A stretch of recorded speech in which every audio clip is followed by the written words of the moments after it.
central theme in almost everyone's life, like the overriding context of who they are and what they're doing and why they're doing what they're doing, and literally the purpose of your life.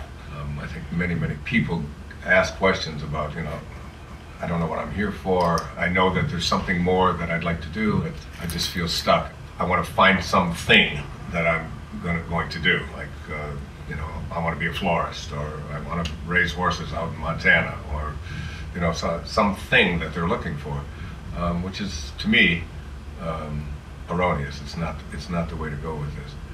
That if you just take a look at the way that we are raised in our society, especially in the Western world, but it's literally true all over the planet, that we come into this world and we're really, I often say that the first 9 months of your life, from the moment of your conception until your birth, until you plop out, you're not doing anything. Everything, you're just being done. Everything is happening. It's, you don't have to worry about whether things show up on time or whatever. It's all, the context is that there's a greater force taking care of everything. And then we come into this world, we show up, our nose is in the right place, our arms are in the right place, everything is, it's like we had nothing absolutely to do with it. We surrendered to it, we let it go, we let it happen. And then we're surrounded by all of these people in our lives that called our parents, our family, our culture, our religions, our schools, our business, all of this stuff. Just like we get inundated with it. And essentially, what we're taught is that who you are is not something that you can just surrender to and just trust. That you are now about to embark on a journey called ambition. And this journey of ambition is to, it's almost as if you say, nice work, God, you did a great job, beautiful little thing, we'll take over from here. And the minute that we start taking over, we have our parents and our culture and all of this start taking over, we have let go of the surrendering process, which is what we had to do in the first 9 months of our life. We just surrendered, we just let go. Our mothers and whatever, everything just sort of, evolves perfectly. The assumption that I have behind that is that isn't just true in the physical, the physical realm, the physical aspect of ourselves. Like nobody out there gets to decide how tall they're going to be, what color their hair is going to be, when things are going to happen, when their hair is going to fall out, if it's going to change color, and so on. All of that is just handled for us. We just surrender to that and we accept the body that we get and so on.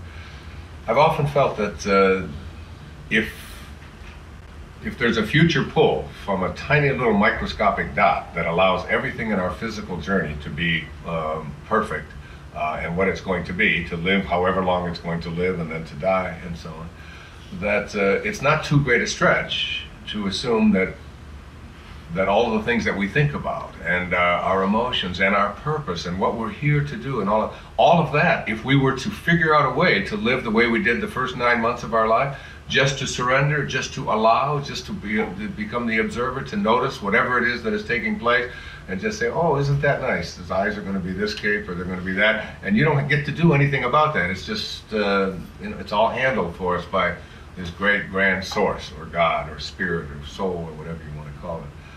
So what happens is that we take on and we develop this thing that's called an ego, and this ego is, I say facetiously, it's edging God out, E-G-O. Like we trusted God, we trusted in whatever this source is, we trusted in the Tao, whatever you want to call it, we trusted. Now we come here and we say, okay, now we'll just edge you out. And we take on this ego. And this ego is this huge thing that we learn that is almost all about ambition. Who you are now gets defined, first of all, by what you have. And so you start having an ambition from very early in your life. It starts with your toys and the stuff that is yours and so on. And then it goes to your various possessions and your bank account and all of this kind of thing. So in at the very beginning in this ambition stage, you are taught that you are what you have, what you accumulate, what you collect, what you own, and it's yours. And therefore the lessons become the more that I have, the better person that I am. And so, and the more valuable the stuff that I have is, the more that it costs, makes me even more important, or much better than, as we say over here in Hawaii, mo better. We're mo better. Say that in Oakland too. Do they? So we spend a lot of our energy, a lot of our time, a lot of our work and our thoughts on how much stuff can I get? How much can I accumulate? And the problem that comes up with this is that if you believe that you are what you have, if you really believe that, and that's pretty much what we're taught, then when you don't have, or when you lose it, or when it's taken away from you, or when it gets old, or when someone steals it, or whatever it might be, whatever this stuff is that you have, and that's who you are, and it's no longer there. And what we learn when we study the Tao is that everything is cyclical. You know, things come in and then they leave. Things come in, and it's true in our lives as well. There are periods of great affluence and great abundance. The stuff will come into our life, and then it will dissolve and disappear and go someplace else, and then something else will. And you know, the cyclical nature of everything in the universe is that it's up and then it's down, and that built into every storm is calmness and so on. So we have a almost like a dilemma. If I am what I have, then when I don't, I'm not. I start to get really terrified. I start to get really scared when I don't have as much stuff as I want to have, or when other people have more stuff. So we spend a lot of our energy comparing ourselves to what other people have, and so on. So that's the first lesson of the ego. Another aspect of what we learn in this ambition stage of our life is that the ego says, I am not only what I have, but I am what I do. So now it's all about achievement. And this is really huge in the whole ambition thing. So that the more that I do, the more that I achieve, the more awards that I get, the higher that I go on in my educational pursuits, the more degrees that I have. All of these kinds of things, getting ahead of the next guy, the whole corporate ladder business, you know, that we train young children in school, and we train them in our schools also. We train them, you know, that what you do is, you have to compare yourself to how other people are doing. So you're in a classroom of 30 kids, and there's the ones who do the best on their exams and so on, get their gold stars, and when they're in the early grades, they get them all posted on the board. And when they get a little bit higher, they get into the National Honor Society, and they have and they get more awards and so on. And there's this continuous emphasis on becoming more and more and more ambitious in your life, and not only accumulating a lot of stuff, but getting a lot of merit badges behind you. And these merit badges, you know, come in the form of trophies, and they come in the form of all kinds of award letters and things like this. The problem with this, for all of us, is that if you are what you do, then when you don't, you aren't.